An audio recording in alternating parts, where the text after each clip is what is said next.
میرے پیارے بھائیوں، جیسا کہ ابھی آپ نے حدیث پاک کا مفہوم سنا کہ حضور نے فرمایا درود مجھ تک پہنچتا بھی ہے اور میں اس کے لیے دعا کرتا ہوں۔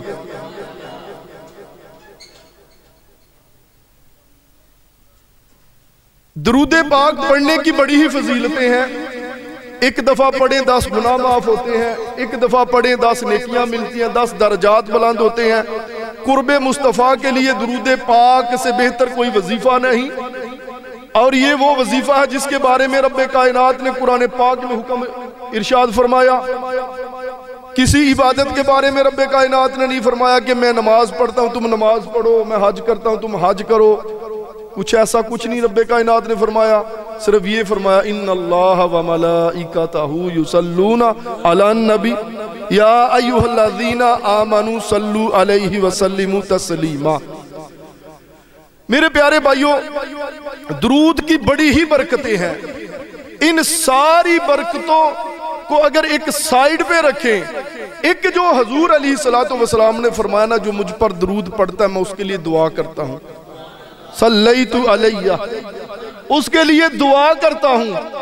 یارو تو پتہ یہ چلا اگر کوئی اپنی بگڑی بنانا چاہتا ہے تو درود پڑھے، اگر کوئی مشکلوں کو دور کرنا چاہتا ہے تو درود پڑھے، اگر کوئی اپنی دنیا و آخرت قبر و حشر کو سنوارنا چاہتا ہے تو درود پڑھے، کہ جب درود پڑھے گا مصطفیٰ کی دعائیں ملیں گی۔ اور اس دعا کا پتہ یہ کون سی دعا ہے؟ ارے یہ وہی دعا ہے کہ جس کی برکت سے ڈوبا ہوا سورج پلٹ آتا ہے۔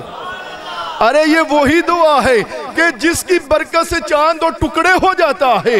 ارے یہ وہی دعا ہے کہ جب اس دعا کا فیض ملتا ہے تو مردے بھی زندہ ہو جاتے ہیں۔ ارے یہ وہی دعا ہے کہ جس کی برکت سے مردہ دلوں کو نور ہدایت نصیب ہو جاتا ہے۔ تو درود پڑھنے سے مصطفیٰ کریم کی دعائیں ملتی ہیں۔ تو ہمیں تو سیدی اعلیٰ حضرت نے درس دیا نا کہ جو نہ بھولا ہم غریبوں کو رضا، ذکر اس کا اپنی عادت کیجئے۔ یارو دم بدم حضور پر درود پڑھنا چاہیے۔ خدا کی قسم کبھی غاروں میں جا کے ہمارے لیے روتے رہے، کبھی راتوں کو اتنے لمبے سجدے کرتے کہ غلاموں کو گمان ہوتا کہ کہیں اللہ نے سجدے میں روح مبارک کو قبض نہ فرما لیا ہو، اور حضور اتنی عبادتیں کرتے کہ قدمین شریفین میں ورم پڑ جاتے۔ کس کے لیے؟ حضور تو امام الانبیاء ہیں، تاج ختم نبوت کا تاج آپ کے سر پہ سجا ہے۔ آپ امام الانبیاء ہیں، جسے جو عزت ملی، جو مقام ملا مصطفیٰ کے صدقے میں ملا، جسے جو شان ملی جو ملے گی مصطفیٰ کا صدقہ۔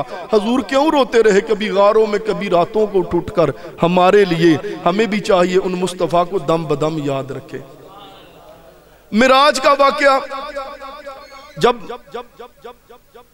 جبریل امین مصطفیٰ کریم کی بارگاہ میں آئے، براق لے کر آئے، مختصر سے اب میں چاند چیدہ چودہ باتیں ہی بس سناؤں گا۔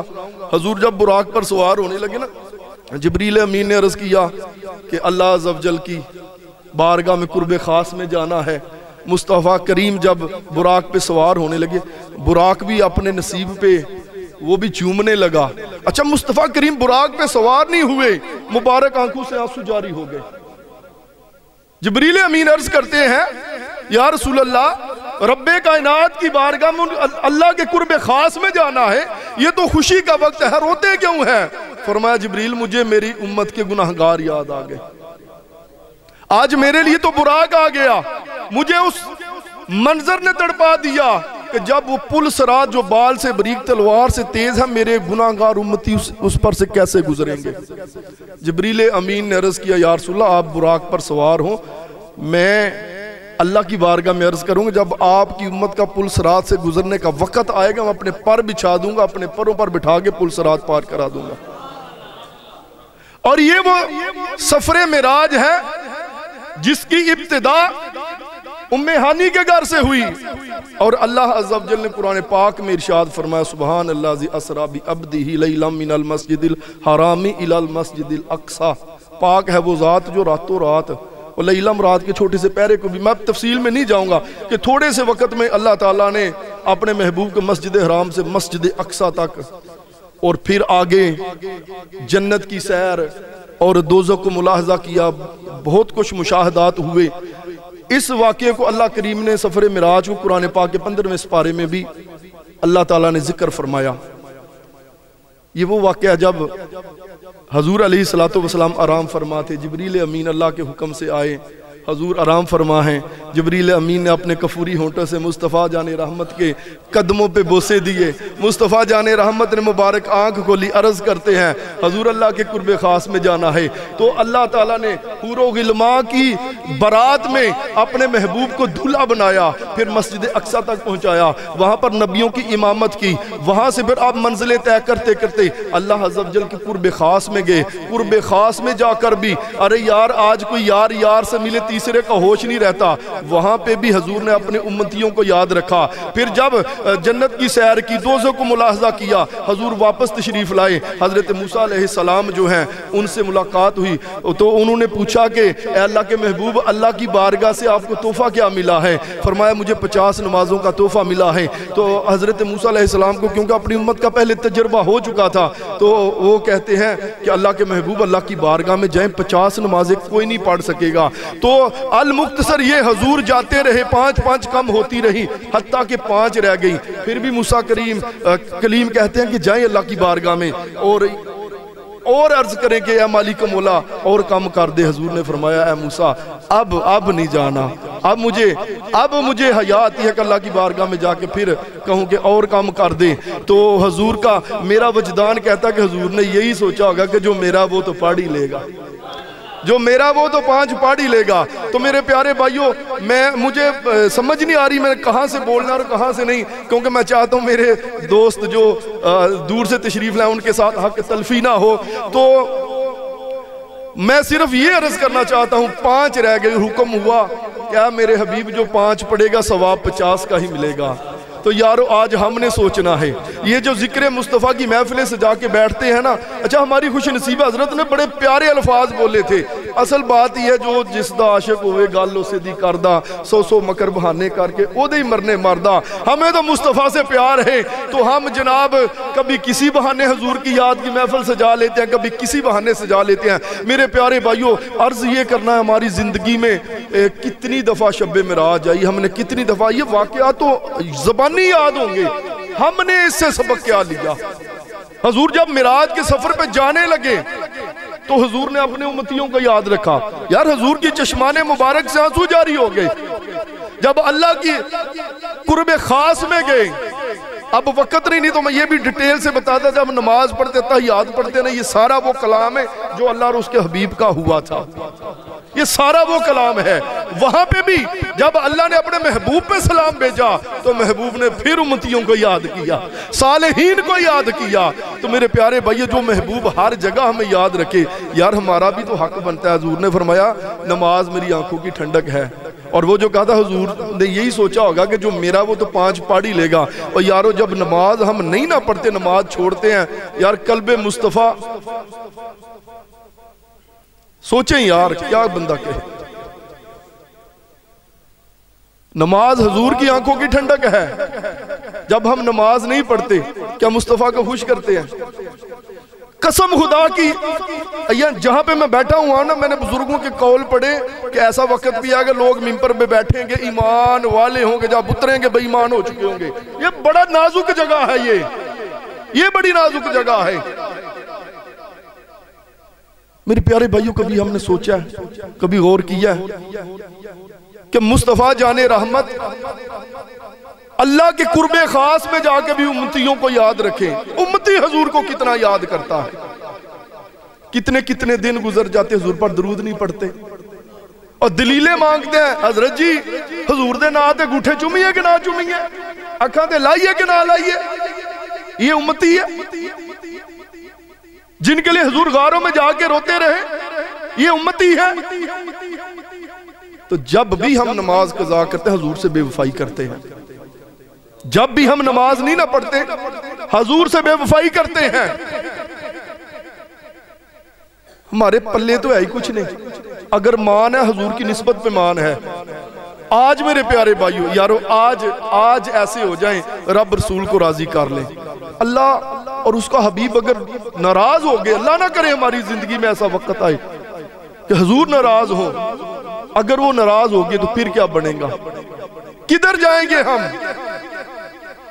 معاشر میں کون سا منہ دکھائیں گے؟ اس کی آج فکر کرنی ہے. آج ہم نے اپنا احتساب کرنا ہے. کبھی بیٹھو نا رات کو، کبھی غور کرو نا میرا جو دن گزرا ہے یہ کیسا گزرا ہے. حضور علیہ السلام نے بہت سے مشاہدات کیے. ایک جگہ پہ دیکھا کچھ لوگ جو ہیں بڑے بڑے وزنی پتھروں سے ان کے سر کو کچلا جا رہا تھا. ان کے سر پہ پتھر مارا جاتا، ان کا سر جو ہے ریزہ ریزہ ہو جاتا، پتھر اٹھانے سے پہلے وہ دوبارہ صحیح ہو جاتا، پھر دوبارہ مارا جاتا. یہ سزا دی جا رہی تھی. حضور نے جبریل امین سے پوچھا جبریل یہ کون ہے؟ عرض کی حضور یہ وہ ہیں جو وقت پر نماز نہیں پڑھتے تھے. میری بات ہو گئی. یہ وہ تھے جو وقت پر نماز نہیں پڑھتے تھے. ہم تو پڑھتے ہی نہیں. جو وقت پہ نہیں پڑھتے تھے ان کی یہ سزا ہے، جو پڑھتا ہی نہیں اس کا کیا بنے گا؟ پھر آقا کریم علیہ السلام نے ایک منظر ملاحظہ کیا کہ کچھ لوگ تھے آگ کی ٹہنیوں سے، آگ کی شاخوں سے لٹکے ہوئے تھے. آگ ان کے جسم کو جلا رہی تھی. وہ جل جاتے پھر دوبارہ صحیح ہوتے، پھر آگ جلانا شروع کر دیتے. فرمایا جبریل امین یہ کون ہے؟ عرض کی کہ حضور یہ وہ ہیں جو اپنے ماں باپ کے نافرمان تھے. جو اپنے ماں باپ کے نافرمان تھے. آقا کریم علیہ السلام حضرت دائی حلیمہ جب مصطفیٰ کی بارگاہ میں چادر بچھا دی، اوپر انہیں بٹھایا، بڑی توجہ سے ان کی باتیں سن رہے ہیں. امام الانبیاء دائی حلیمہ کے بالوں میں ہاتھ پھیرتی ہیں. صحابہ کو نہیں پتا تھا نا، تو انہیں برا لگ رہا تھا کہ انہیں پتہ نہیں ان کا مقام کیا ہے، ان کی شان کیا ہے. جب وہ جانے لگی ان کی خدمت کی، انہیں رخصت کیا. صحابہ نے عرض کہ یا رسول اللہ یہ خوش نصیب کون تھی؟ فرمایا تمہیں نہیں پتا، یہ میری ماں ہے دائی حلیمہ. یار ایک رضائی ماں کی اتنی شان، انہیں اتنا پروٹوکول دیا جائے. امام الانبیاء انہیں عزت دے رہے ہیں، اپنی چادر پہ بٹھا رہے ہیں. ارے جس ماں نے 9 ماہ تجھے اپنے پیٹ میں رکھا، اس کا حق ادا کر سکتے ہو؟ نہیں کر سکتے. میرے دوستوں، میرے بزرگوں، انہی باتوں پہ اپنے میں بیان کو اختتام کی طرف لے کے آؤں گا. یارو 10 دن بعد معراج والے آقا صلی اللہ علیہ وآلہ وسلم کی وہ بابرکت رات، بڑی برکتوں والی رات ہے، 27 رجب کی رات، وہ آنے والی ہے.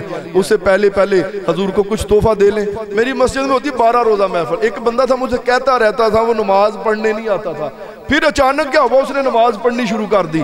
تو میں نے پوچھ لیا، میں تھک گیا تینوں کہہ کے آج یار یہ انقلاب کنج آ گیا. کہندا یارو مولوی صاحب آئے سن نا، انہاں کیا پتر دی سالگرہ کر دیو تے کیک کٹ دیو تے تحفے بھی دین دیو. تے اسی کہا ہاں. انہیں کہا حضور دی ولادت آن والی ہے نا 12 ربیع الاول، تے حضور نو کی تحفہ دین دیو؟ او کوئی نمازاں دا تحفہ دے دو، کوئی داڑھی دا تحفہ دے دو. کہندا میں تحفہ دے دیتا سی تے میں نیت کر لی کہ نماز نہیں چھڈنی. ایسے بھی حضور سے تو ہمیں ایسا پیار ہے، کوئی بات دل میں لگ جائے تحفہ دے دیا میں نے 12 ربیع الاول کا. حضور کی ولادت پہ داڑھی تحفہ دے دی، نماز کا تحفہ دے دیا. فرضہ پڑھنی تو تھی ہی لیکن تحفہ دے دیا. آؤ اس بابرکت معراج والی رات کے آنے سے پہلے ہم حضور کو تحفہ نہ دیں، نمازوں کی پابندی کا تحفہ دے دیں. اگر داڑھی کٹاتے ہیں تو داڑھی رکھنے کا تحفہ دے دیں. اگر ماں باپ کے نافرمان ہے تو توبہ کر کے یہ تہیہ کر لیں، یا رسول اللہ میرے ماں باپ آپ کے ماں باپ پہ قربان، میں آج تہیہ کرتا ہوں آج کے بعد ماں باپ کی نافرمانی نہیں کروں گا. نوجوانوں بالخصوص یار بڑھے مائی بابے بڑے پریشان جے. آج کل ہاڈی اولاد نویں نسل جیڑی نا بڑی بے راہ روی دا شکار ہو گئی دی ہے. اور خدا دے واسطے اگر کسی دا ماں پیو ناراض جا کے راضی کر لے ہو. تیریاں نمازاں حج روزے کچھ بھی قبول نہیں اگر ماں باپ راضی نہیں تھے. اگر تیرا باپ ناراض ہے تو تیرا رب بھی ناراض ہے. اگر ماں ناراض ہے تو جنت جا نہیں سکتا. اللہ تعالیٰ کی بارگاہ میں دعا ہے اللہ تعالیٰ ہمیں ایسا بنا دے کہ مصطفیٰ راضی ہو جائیں. اللہ تعالیٰ ہمیں ایسا بنا دے کہ ہمیں دیکھ کر لگے کہ یہ حضور کے غلام ہیں. اللہ کی بارگاہ میں دعا ہے اللہ تعالیٰ میرے یہ ٹوٹے پھوٹے الفاظ اپنی بارگاہ میں قبول فرمائے.